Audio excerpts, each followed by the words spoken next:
It's 2 a.m. You're home alone and your phone rings. Not a text, not a pinger, full-on old-school ring. You pick it up and a voice says, "I see you're wearing that grey hoodie tonight.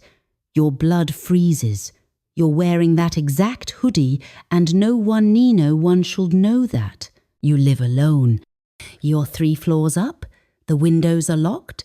So who's watching? Stay with me, because this isn't just a prank call. It's the beginning of a nightmare you'll wish you could hang up on. I'm Alex, 28, a graphic designer who's used to late nights. My apartment's my sanctuary above the city, just me and my cat Milo. That night, I was sketching, Milo purring beside me when the phone rang. Landline? Not my cell. Weird, right? Barely anyone has that number. I answered, and that voice low, calm, almost too familiar hit me with the hoodie line. I laughed it off at first. "Wrong number, creep," I said, hanging up. But then it rang. "You shouldn't leave the balcony door cracked, Alex." My stomach dropped. I hadn't told anyone my name. And the balcony? I bolted to check-locked tight, like always. Milo hissed, staring at the glass.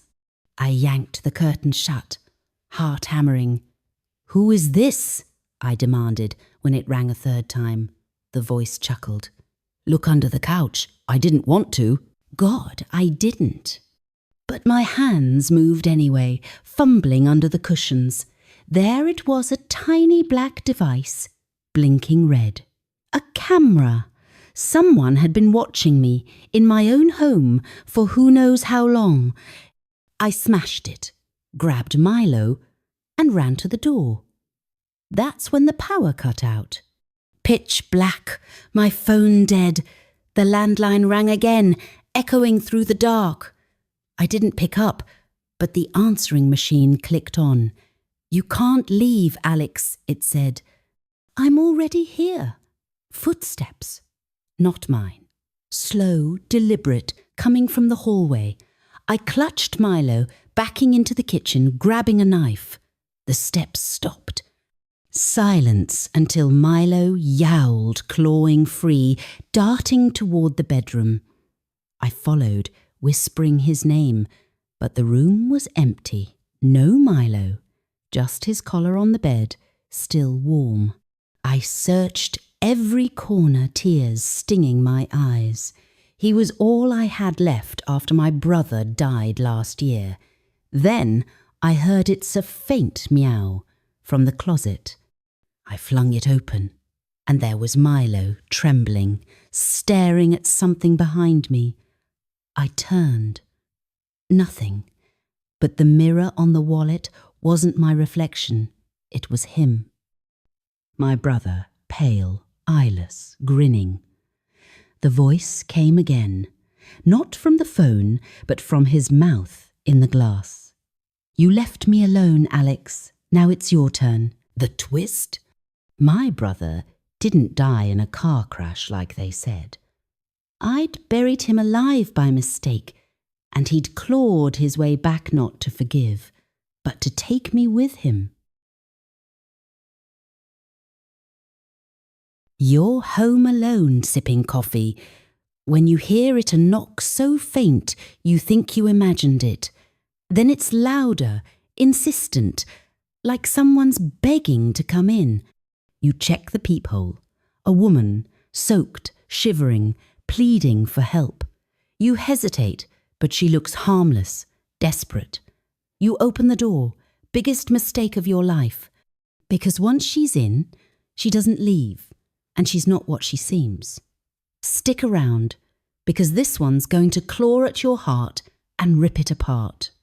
I'm Tara, 32, a nurse who's seen enough to know better. It was a rainy Friday night, my first weekend off in months.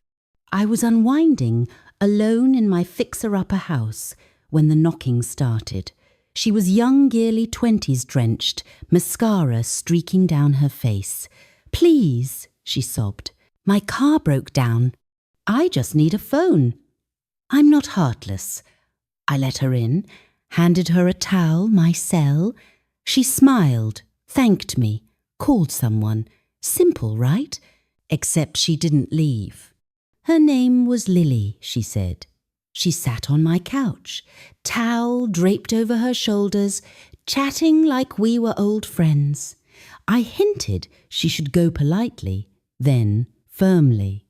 She just smiled wider. It's nice here, she said, her voice dropping low. Unease crept in. I noticed her shoes dry, despite the downpour. Her reflection in the television screen? Missing. I stood, shaky, demanding she leave. She didn't move. The lights flickered, and when they steadied, she was gone. Relief hit until I heard humming from upstairs. My bedroom, my sanctuary. She was there, brushing her hair with my brush, wearing my robe. Get out, I screamed. She turned, eyes black as oil. I like it here, Tara. I think I'll stay. I ran, locked myself in the bathroom, called 911. Static. Then her voice through the door. You're so kind to let me in. I didn't sleep. Morning came.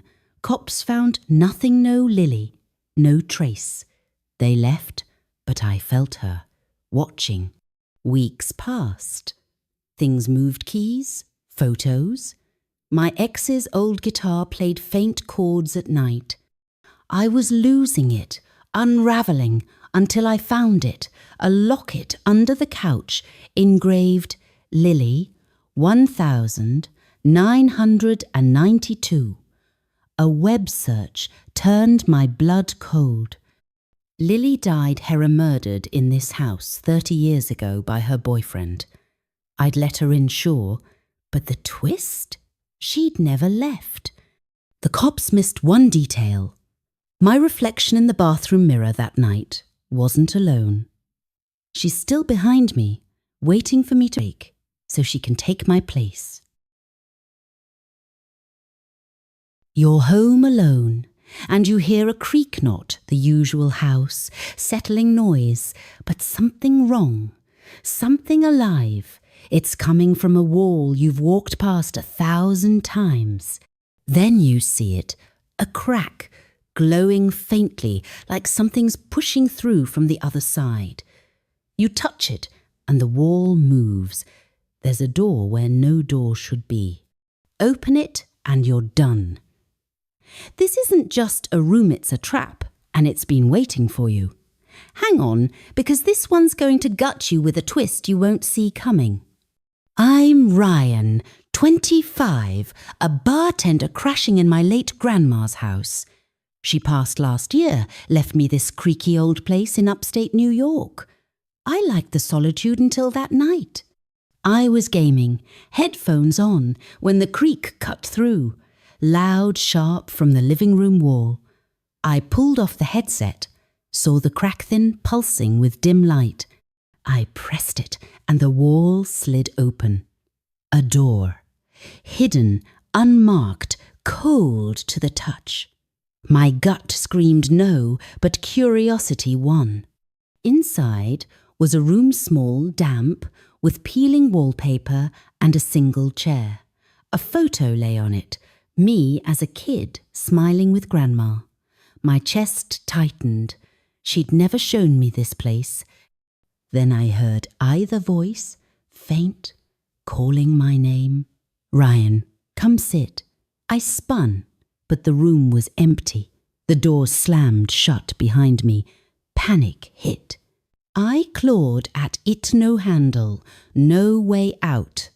The air thickened and her voice grew louder, closer. You left me alone. I hadn't.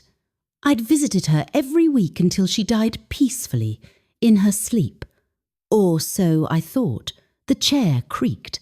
I turned, and there she was, Grandma, but wrong. Her skin sagged, her eyes were gone, just black pits. She pointed at the photo. You didn't check. My hands shook as I grabbed it. Behind my kid self wasn't her smile, it was her screaming. Hands pressed against glass. The room pulsed, walls closing in. I banged on the door, yelling, but her cold fingers gripped my shoulder. Next morning, my buddy found me passed out in the living room, door gone, walls solid. I told him everything, sobbing she'd been my rock. He dug into the house's history. The twist? Grandma didn't die naturally.